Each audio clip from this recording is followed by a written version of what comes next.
Hello, welcome back to Elite Recipes. நம்ம இப்போ கருவேப்பிள்ளை குழம்பு எப்படி வைக்கிறதுன்றதை இந்த வீடியோவில் பார்க்க போகிறோம். வாங்க என்னென்ன இன்க்ரீடியன்ட்ஸ் வேணுன்றதை இந்த வீடியோவில் போய் பார்க்கலாம். இது ஒரு லஞ்ச் ரெசிபி. நம்ம ரைஸோடு இந்த கருவேப்பிள்ளை குழம்பை மிக்ஸ் பண்ணி சாப்பிடும்போது ரொம்ப டேஸ்ட்டாக இருக்கும். சைட் டிஷ்க்கு நம்ம பொரியல், அப்பளம் அந்த மாதிரி எடுத்துக்கலாம். இதுக்கு நான் 2 கையளவு 2 handful ஆஃப் ஃப்ரெஷ் கறி லீவ்ஸு நல்லா கழுவிட்டு வாஷ் பண்ணிட்டு வச்சுருக்கேன். ஒரு கையளவு சின்ன வெங்காயத்தையும் கட் பண்ணி வச்சுருக்கேன். இதுக்கு சின்ன வெங்காயம் தான் நல்லா டேஸ்ட்டு கொடுக்கும். அதே மாதிரி ஒரு கையளவு கார்லிக், வெள்ளைப்பூடும் தோல் உரித்து வச்சுருக்கேன்.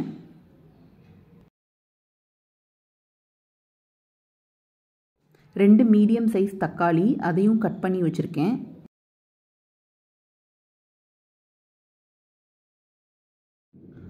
இது ஹாஃப் லெமன் சைஸ்ட் டேமரிண்ட். கட்டி பெருங்காயம் 2 சைஸ். உங்களுக்கு கட்டி பெருங்காயம் இல்லைன்னா நீங்கள் பவுடர் பெருங்காயமும் சேர்த்துக்கலாம்.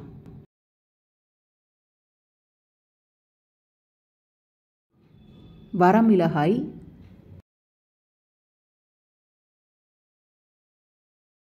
மிளகு, பெப்பர்கார்ன்ஸ்,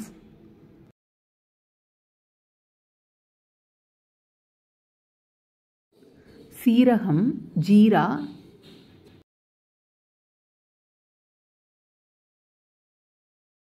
ஃபெனுக்ரீக் சீட்ஸ், வெந்தயம்,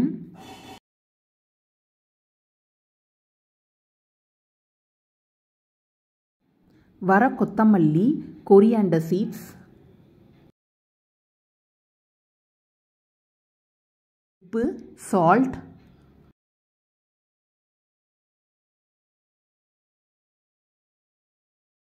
மஞ்சள் தூள், டர்மரிக் பவுடர்,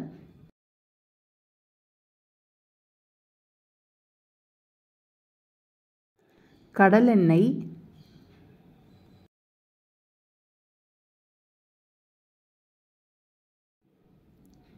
நல்லெண்ணெய்,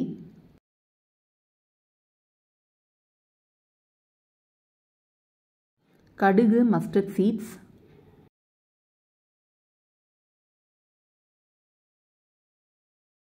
இப்போ ஒரு கடாயை ப்ளேஸ் பண்ணிடுங்க. ப்ளேஸ் பண்ணிவிட்டு 3 டேபிள் ஸ்பூன்ஸ் ஆயில் அதில் போர் பண்ணிக்கோங்க. Just cooking oil. இந்த எண்ணெய் ரெடி ஆனதுக்கப்புறமா 2 கட்டி பெருங்காயத்தை இதில் சேர்த்துக்கோங்க. உங்கள்கிட்ட கட்டி பெருங்காயம் இல்லைன்னா நீங்கள் லேட்டர் ஸ்டேஜில் பெருங்காய பவுடர் சேர்த்துக்கோங்க. இப்போ இது நல்லா பொரிஞ்சு வந்ததுக்கப்புறமா நான் 1/2 டேபிள் ஸ்பூன் வெந்தயம் சேர்க்குறேன். 1 டேபிள் ஸ்பூன் மிளகு, 1 டேபிள் ஸ்பூன் சீரகம், 4 டேபிள் ஸ்பூன் வர கொத்தமல்லி.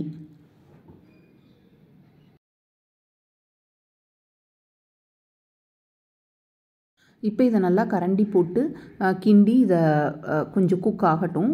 நீங்கள் சிம்லே இதெல்லாம் வேக வச்சுக்கோங்க. நான் 5 வரமிளகாய் சேர்த்துருக்கேன்.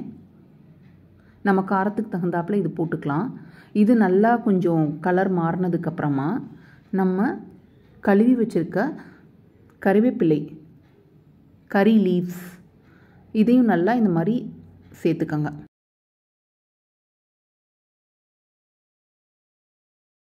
இதை நல்லா வதக்கிக்கங்க. இது சிம்மிலே இதை நீங்கள் வதக்குங்க. இது கொஞ்சம் ஃப்ரைட் ஆகணும் கருவேப்பிலை. அந்த ஃப்ரைட் ஆகும்போது தான் உங்களுக்கு மிக்சியில் அதை அடிக்கும்போது உங்களுக்கு நல்ல ஃப்ளேவர்ஃபுல்லான குழம்பு கிடைக்கும். இந்த கறி லீவ்ஸ் ரொம்ப பேர்ன் ஆயிராமல் பார்த்துக்கணும். நீங்கள் மீடியம் ஃப்ளேமில் வச்சு இதை வறுக்கும்போது உங்களுக்கு கறி லீவ்ஸோட க்ரீன் கலர் மெயின்டைன்டாக இருக்கும். இப்போ இந்த ஸ்டேஜில் புளி எடுத்து வச்சுருக்கோம்ல, டேமரிண்ட், அதையும் சேர்த்துருங்க. இதையும் ஜஸ்ட் ஒரு 2 கிண்டுனதுக்கப்புறமா நீங்கள் ஃப்ளேமை டர்ன் ஆஃப் பண்ணிவிட்டு இதை நல்லா ஆற விட்டுருங்க. நம்ம ரூம் டெம்பரேச்சருக்கு இது வந்ததுக்கப்புறமா இப்போ இதை மிக்சர் ஜாரில் இதை ட்ரான்ஸ்ஃபர் பண்ணிக்கோங்க.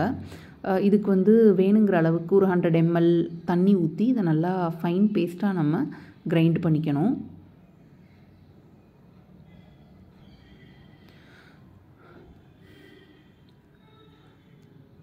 இப்போ பாருங்கள், இதை நல்லா ஃபைன் பேஸ்ட்டாக கிரைண்ட் பண்ணிக்கணும்.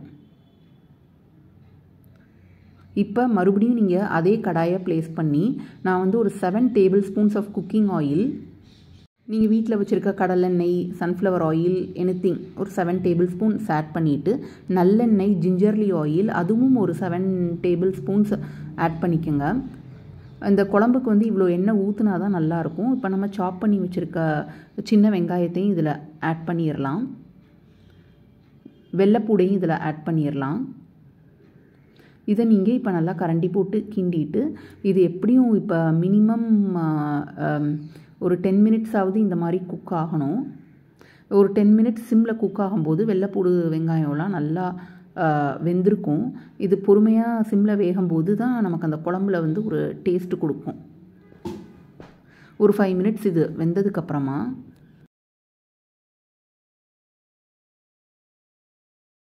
கட் பண்ணி வச்சுருக்க தக்காளியையும் சேர்த்துருங்க. நான் குட்டியாக 2 மீடியம் சைஸ் தக்காளி தான் அதில் சேர்த்துருக்கேன். பெரிய தக்காளியாக எடுத்திங்கன்னா ஒரு தக்காளி நீங்கள் போட்டிங்கன்னா போதும்.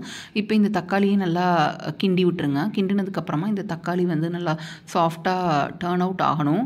அது வரைக்கும் கொஞ்சம் மீடியம் ஃப்ளேமில் இருக்கட்டும். லைட்டாக ஒரு பிஞ்ச் டர்மரிக் பவுடர், மஞ்சள் தூள் சேர்த்துக்கோங்க. இப்போ ஸ்லோவாக இப்போ தக்காளிலாம் வந்து சாஃப்டாக டர்ன் அவுட் ஆகிட்டுருக்கு. இப்போ இந்த ஸ்டேஜில் நம்ம மிக்சியில் ஃபைன் பேஸ்ட்டு அடித்து வச்சுருக்கோம்ல, அதையும் நீங்கள் இதில் சேர்த்துக்கோங்க. கருவேப்பிலை பேஸ்ட் இதையும் இதில் சேர்த்து விட்ருங்க. நல்லா மிக்சியிலேருந்து வலிச்சு விட்டு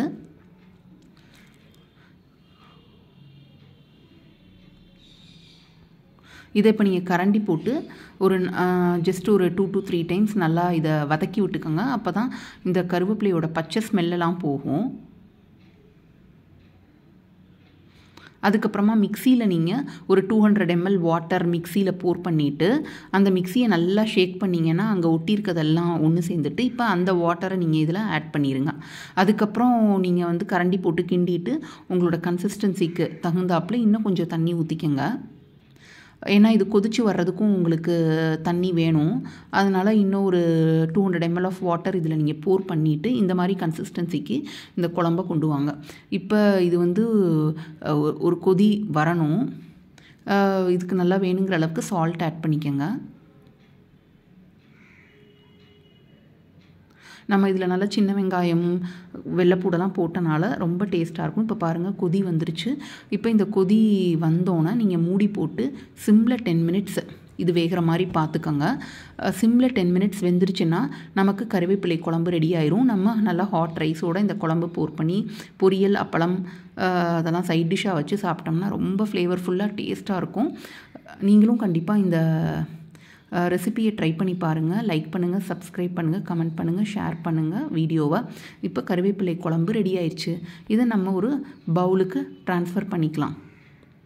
இது நம்ம வந்து நல்லா எண்ணெயெல்லாம் ஊற்றி நம்ம குக் பண்ணனால நீங்கள் ஃப்ரிட்ஜில் வச்சு ஒரு 2-3 டேஸ்க்கு நீங்கள் வச்சு சாப்பிட்டுக்கலாம். இது இட்லி தோசாக்கும் ரொம்ப நல்லாயிருக்கும்.